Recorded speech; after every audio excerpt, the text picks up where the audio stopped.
Welcome to the Citizens Report. It's the 17th of July. I'm Robert Barwick and I'm joined today by Citizens Party founder and leader Craig Isherwood. Welcome, Craig. Yeah, thanks, Robbie. In this week's Citizens Report, government's bail-in cover-up falls apart. They will steal your deposits.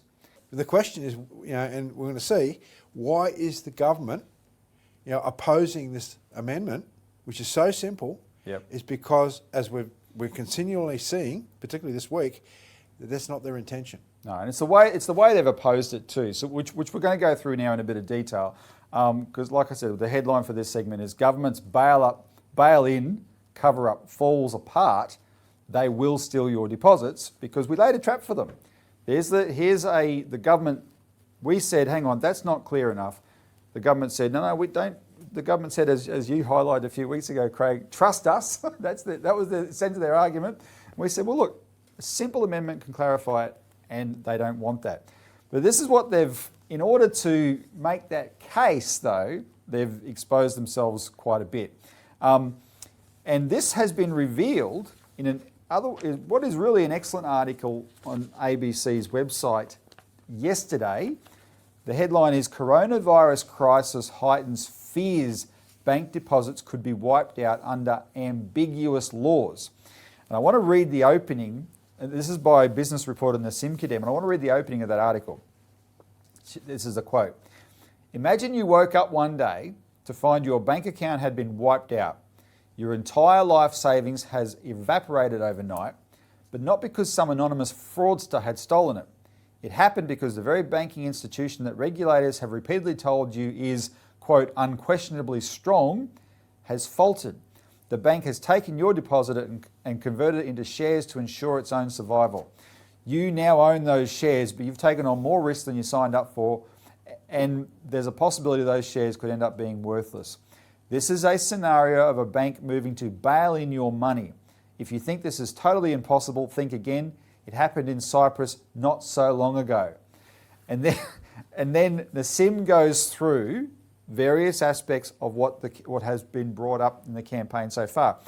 She talks about our role, Craig, and in talking about our role, the part she's actually got a bit of blowback for this because she used the usual tropes to refer to by our old name, CEC, but conspiracy theorists, anti-Semitic, and our connection to the late American economist Lyndon LaRouche. So she did that. Then she focused on the legal opinion of Robert Butler, but then she talked about the fact that he is a member of the Citizens Electoral Council or Citizens Party, and he is. But it's Robert Butler's legal opinion that why is Robert Butler's legal opinion so central to this debate? Because he's the only lawyer to actually go into any detail and examine the law that we're talking about. I think he's the only lawyer that's bothered to look at it. Robert. That's right. He bothered to do so. So decisions are made by those who turned up. Bob Butler put out the legal analysis. And the powers that be would like to dismiss that. But then she highlights the contribution, the totally unexpected contribution to the Senate inquiry by a former Howard government advisor, or a former advisor to John Howard as Prime Minister, who is also the former policy director of the Australian Banking Association. His name is Nick Hossack.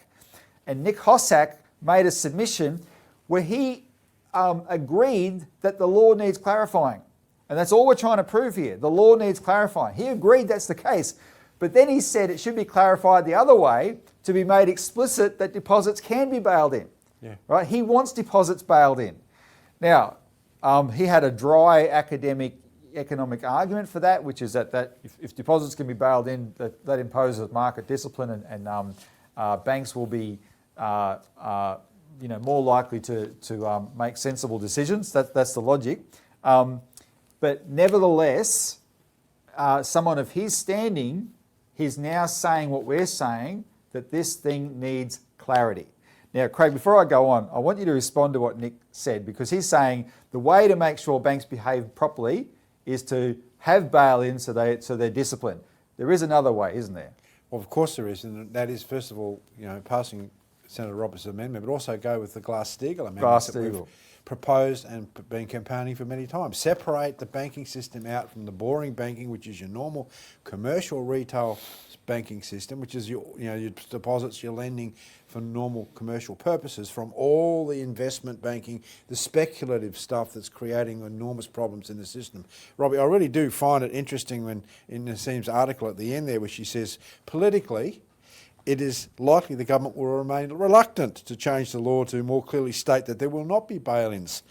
Such a move, she says, could send a signal to the wider community that it feels that there is a risk and might spook the public into a bank run, where a large number of people rush to pull out their deposits. In the same article, she says there's also a move to ban cash. Yes. Look, isn't it clear that this is the intention of the banks is not to protect deposits, it's to ban cash in order to trap people in the banking system and basically to protect the banks. Since last night's discussion, one issue we touched lightly on has emerged of real concern, and this is the question of negative interest rates. Negative interest rates. That is, you put your money with the bank and they pay you interest as we sit now, but interest rates are almost zero. If they were below zero, you would pay the bank for handling your money. But punishing people who pay in cash by threatening them with jail terms forces them into the clutches of the banks. Do you get the drift? The banks have just been hammered at a royal commission. Is this government now giving back a few trillion? Yes, trillion to the banks. Now, there are 5 central banks already with interest rates below zero. Japan minus 0.10%, Sweden minus 0.30%, the European Central Bank minus 0.40%, Denmark minus 0.70%, Switzerland minus 0.80%. Now, the way we're going, the Reserve Bank might end up having interest rates below zero. So where does the 10 grand cash limit fit into this?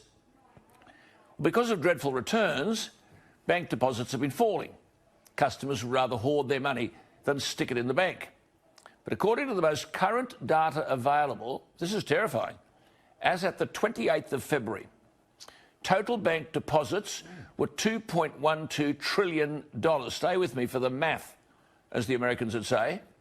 When an economy has interest rates below zero, the banks are offering their deposit customers interest rates below zero. So a negative interest rate of, say, minus 0.25% means you would be paying the banks. And at minus 25% on $2.1 trillion, we would be paying the banks $5.304 billion just to hold our money in a bank account. Matt Barry wrote to me today. He's the chief executive of freelancer.com, and he has alerted me to the International Monetary Fund and a recent report called Cashing In: How to Make Negative Interest Rates Work.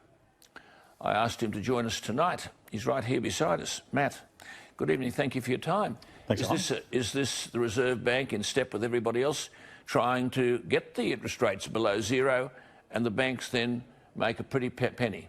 Well, it's more than that. This has nothing to do with the black economy and everything to do with the Reserve Bank of Australia running out of bullets to fight a recession and to stimulate the economy. Typically, when an economy goes into recession, central banks have to cut interest rates, policy rates, by between 300 basis points and 600 basis points. That's 3% to 6%. Now, with the Reserve Bank currently at 0.5%, that would mean that there's not much room to move before you get to zero, and the banks wouldn't be able to pay you any interest. The IMF came out in February of last year and published a detailed report, and anyone can go to the IMF's website and look this up. It's called Cashing In on Negative Interest Rates, where they're saying, actually, we think that banks can go to negative interest rates. In fact, they talked about a scenario where a bank might go from 2% interest rate, central bank, to -4. But they said this won't work if you continue to have cash. You have said that the IMF, in your words, is openly talking about central banks needing to go to -4% in a recession. Correct. So, because people at home think, my God, why would they drop interest rates again? Because if you couldn't make the economy move at 1.5% cash rate, why would it change at 0.5 cash rate? Right. And up at home, they're saying, well, why would you do this? So you're saying, wait on. We've moved now from 7%, which was what, the interest rate some years ago, down to, 0.5? Then we go to negative territory, and suddenly people listening to you at home are going to be paying the bank a lot of money. Correct. Billions. Correct. So it's trying to cause behaviour that causes you to spend that money to stimulate the economy. That's what it's trying to do. It's trying to get you to buy a house, for example, because people perceive it's a better place than keeping it in the bank. It's trying to get you to buy products and services. It's trying to get the money out of the bank in many ways because you're penalised for keeping it there, and spend it. But what they don't want you to do is take the money out of the bank and put it under your mattress. But haven't I been told for years that we've got too much in housing? Of course. I've been reading that for 20 years. We have the second most overpriced housing market in the world, and the second most indebted nation in the world because of housing. Well, that's the big worry, isn't it? The big issue, of course, is the indebtedness of banks on the mortgage front. Correct. And you've written about that in your paper. Just before you go, simple question. Are you saying that the Reserve Bank is on, because all this mob hook up with one another, central banks all around the world, is this Reserve Bank on a mission to allow interest rates to go below zero? I believe it will. It's currently at 50 basis points, which is 0.5%.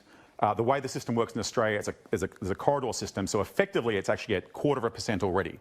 So one more cut, and we are effectively in Australia at zero, and then there are no other options other than policy around fiscal policy, or going negative, or doing other hard work, such as taxation reform, to try and stimulate the economy. Well, there you are. That's something. No wonder none of us heard anything about it. No wonder the bloke hauled me up at the Melbourne airport, and this has never been discussed with anybody. It hasn't gone into the public place at all. Matt Barry, we'll come back to you. It's a big issue, Graham. It's huge. Big issue. Because I didn't know any of that. No, well, as a result of the interview I did with Peter last night, then Matt has rung me, and other people are going, hello, what the hell is going on? Thank you for your time. Thank you for having me. Matt But Barry, if someone like me doesn't get it, and I read everything, what has the average punter got? They've got no idea. So I'm going to pay $19,000 to Edward, and he's going to give me $19,000 in gold bullion. Our right to legal tender has been taken off us. You must understand that your right to this legal tender is being taken off you. It is the bank's decision whether you make this or any other. The banks are controlling your money from now on. If it's cashless society, then the banks control your life.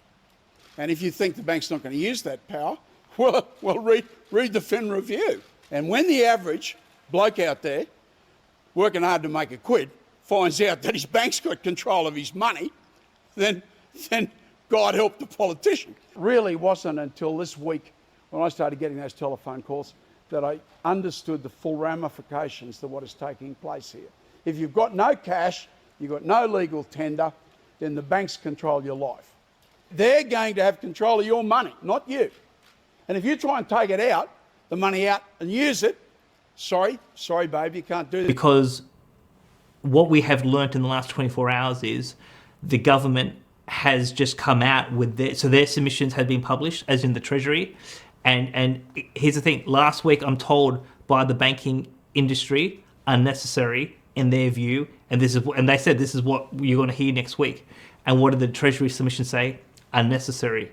And then late this afternoon, APRA released some answers to questions on notice in response to my comprehensive submission with the legal opinion, and they said, again, unnecessary. So if there is nothing to see here, so the key point is Senator Roberts' bill is a very simple bill. If there is nothing to see here, there is no downside to passing the legislation. So the question that the ordinary Australian has to ask themselves is, what's the consequences of passing the law? Now, my view is, if there's nothing to see here, no one loses anything by passing the law. But by not passing the law, they're raising all sorts of suspicions about what's really going on. And now, when I was speaking to the ABC today, they mentioned this word conspiracy theory. And I think this is important that we just address this front on, because my view is that, and so we've made this point before, I've been a management consultant, you've been a management consultant. What we're doing here is scenario analysis. If you have a different environment, for example, we're now in the COVID-19 environment. But last year was pre-COVID-19. But so basically, we're saying to ourselves, we have some history, and we have the law. If we go into a scenario of banks being financially in trouble, what will happen in that situation? So we have a global framework. And that framework from the FSB, these key attributes, says that there's a number of tools that will be used by governments and regulators to limit the financial exposure to the taxpayer. One of those powers, or one of those tools, is bail-in. And key attribute 3.5 says that you're going to bail in creditor claims. Who are the creditors? There's a whole host of creditors to banks, but one of them are depositors. And what are their claims? The claims are deposits. So the international framework says you would bail in deposits. We have signed on to that framework. New Zealand is the most transparent and says, yes, we will bail in deposits. Now, obviously, the other key point I tried to make in my submission was we have done this in Australia before. This is not unprecedented. It's happened in the 19th century. So you will start to hear some references potentially to conspiracy theories, people who are politically motivated, lawyers who are expressing unfounded opinion. But all we're doing here is saying that there is a framework that says if you go into a scenario, this is what you'll do. When it happened in 2013 to the depositors of the Bank of Cyprus, they suffered massive financial consequences. The law, in our view, is unclear, so let's clear it up. So what is there to lose? Yeah, and it's worth saying, isn't it, that on the other side of the argument, the very complexity of the various laws that all interact, a series of almost deadly embraces, right, makes it very hard for anybody to quickly and easily see how all the pieces fit together. Yes. Right? And some would say that's just the way the law works. Others would say there's a reason for that, which is to make it as complicated and as convoluted as possible, to leave everything on the table and to leave maximum flexibility. So in a crisis, APRA could use its godlike powers and basically insist. Indeed. Now, Treasury has made a series of statements through their submission, and APRA has made a series of statements in their submission saying that everything we've been saying, there's nothing to see here. Now, I have to say that when I look at particularly the Treasury submission, it is full of holes. And so I'm going to be, so there'll be a number of us going through producing a separate document to the submission to respond to the government's claims about this, so we can try to say, well, hang on, you said ABC, but the law doesn't say that. There's ways that you can interpret this slightly differently. But because the ultimate thing here, Martin, is that we have a lawyer. Now again, you could say that it's only one lawyer, but we have a lawyer, a commercial lawyer, who says X, the government says Y. Ultimately, you could say this is going to come down to a court to make a ruling as to which opinion holds. And the point of the law, the proposed law, is to not get it to court by basically just killing out the uncertainty. Because I think the way this is shaping up, this is going to come down to trust. Do you trust the banks? Do you trust Treasury? Do you trust APRA? And the only thing I can say is we have a pattern of behaviour from domestic banks and global banks. Pre-Royal Commission in this country, lots of corruption, if we want to use that term. Globally, a lot of corruption as well. And obviously, when APRA, in their statement today, when they said, well, there's nothing to see here, these terms and conditions that Adams and North are talking about can't be used in the way they're using. I mean, one of the key things to say is that when the banks were up to all sorts of shenanigans around mortgages and all sorts of untoward practices, the regulator was asleep. They didn't do anything to protect consumers in that sense. They were absolutely pro-bank. So there's been a history of the regulators being on the side of the large organisations, big banks. There's also been a history, remember that the Financial Stability Board globally keeps insisting that the financial regulators should be able to act without needing to seek permission from shareholders or Parliament or anybody, right? So it's effectively anything to support financial stability. Yes. So that's their agenda. And it's worth just reflecting on that. So basically what it means is that financial stability comes above all else. Indeed. And that basically gives them a license to perhaps do things that normally would not be allowed to be done. And I'm glad you made that point, Martin, because as I've been talking to the press, one thing I have said is just say the real agenda in Australia is the same as New Zealand. The government can't admit it because it would create financial instability, because it would lead to people taking huge amounts of money out of the banking system. Shut your financial mouth or else.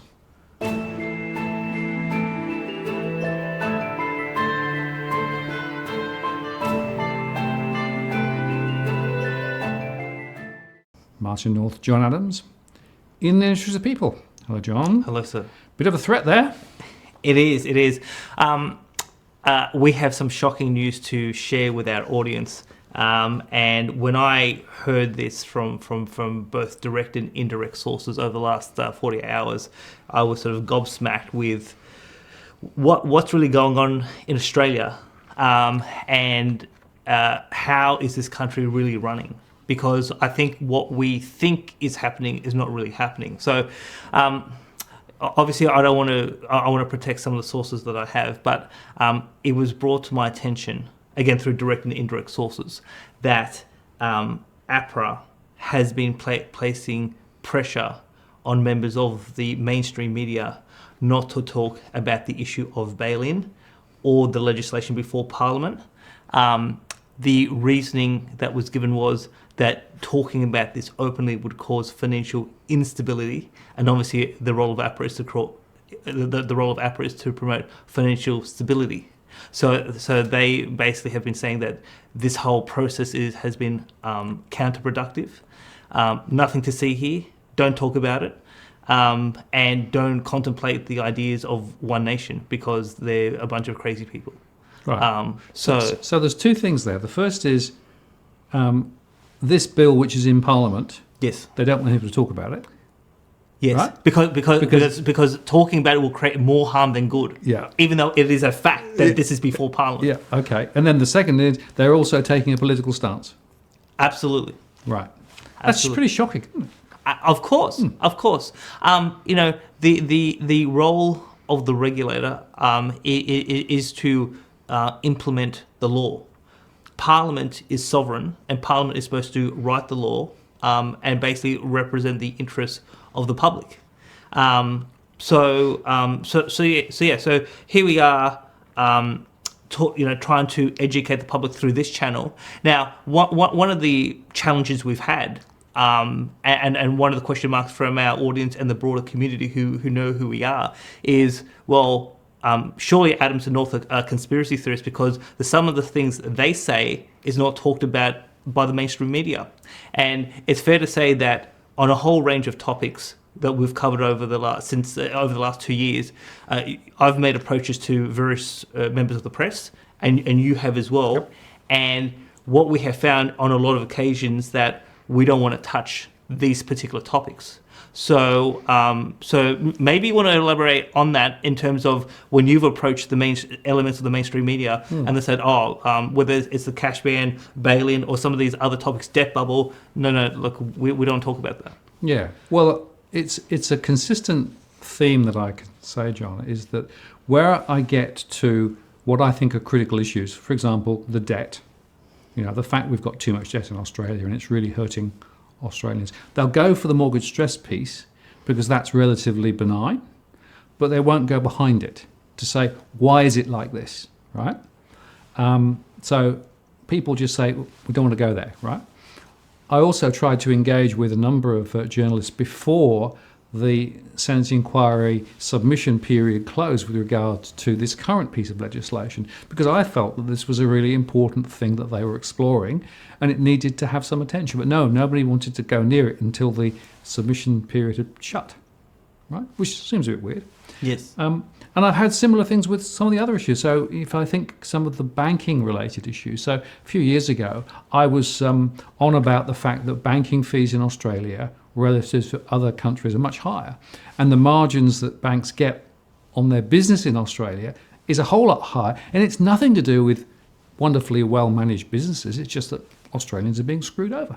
So what I think the public need to be aware of is that the official doctrine of Canberra, of APRA, RBA, ASIC, and the financial community is we have an official position of mass ignorance. I mean, a lot of people have said that they have learnt a lot through our dialogue over the last couple of years, and people have said, why haven't I heard this from anywhere else? People need to understand that this is not just happenstance, it is a deliberate policy. So I would call, and you and I had a conversation on the phone before this recording, and I said, we have a soft, unofficial suppression order from the government that certain topics are not to be touched. And you think about suppression orders happening in third world countries, totalitarian regimes, communism, Nazism, etc. No, this is happening in our country. And one of the byproducts of this process of talking about bail-in, taking legislation forward, is we are learning how the real hand of power works in Australia. The question becomes because obviously the government is saying, Treasury and APRA are saying, nothing to see here, can never happen, conspiracy theories, all this sort of stuff. So the question becomes, how does the public judge the real intent of policy? So if the view is you can't talk about it, and obviously the banks and the regulator would say, well, if we ever admitted that bail-in was on the table for deposits, that would create material consequences for the banks, but also for the financial system as well. And they want to avoid those material consequences. So for me, and obviously, speaking with the ABC, one of the things I said was, well, they'll never admit it because of the consequences of admitting it. So how do you judge policy? So I basically have got 4 standards of how do you judge what's really going on? One is Australia's international commitments, and we've signed on to a number of FSB frameworks. Yep. What are comparable nations doing? And this is why New Zealand is so critical. It is. But not only in New Zealand, but particularly in terms of the European Union. Yep. So now, and I should say that one area where I did get some pushback from the ABC was that last year the IMF said that Australia should have a statutory bail-in regime. And so I was asked, where did the IMF say this for Australia? I said, well, here's the document, here's the page, here's the quote. And then the question was, well, every time I see this example of statutory bail-in, they're just talking about bonds. I can't see a reference to deposits, even though we have New Zealand. So when we had that, I was able to present some documentation and some quotes from Europe where they say, we will bail in what they call uncovered deposits. So covered deposits is those level of deposits that are insured, but anything that's above the insured limit, that's basically on the table. And again, we just don't have New Zealand. We have Europe, where they are saying that if deposits are uncovered, they are on the table to be bailed in. So there are conspiracy theories, and there are people who say a whole bunch of false things that have no foundation in fact. But sometimes you do get people from these elite circles who become dissidents, who actually say, no, something else is happening that you won't know through official channels, but it's important that you know. And so anytime we have a system in this country where you have elites saying we will talk amongst ourselves, we'll look after each other, but the public must not know, and if someone tries to tell the public, we're going to shut them up. Because these sorts of long-form discussions are based on facts and information and checking of sources and all those things, right? And we'll admit if we're wrong, but people need to understand this isn't just a high-level opinion plucked out of the air. It's based on a hell of a lot of work and analysis. But it does point to a particular set of outcomes that really are quite disturbing. Yes. John, I appreciate your time tonight. Thank you.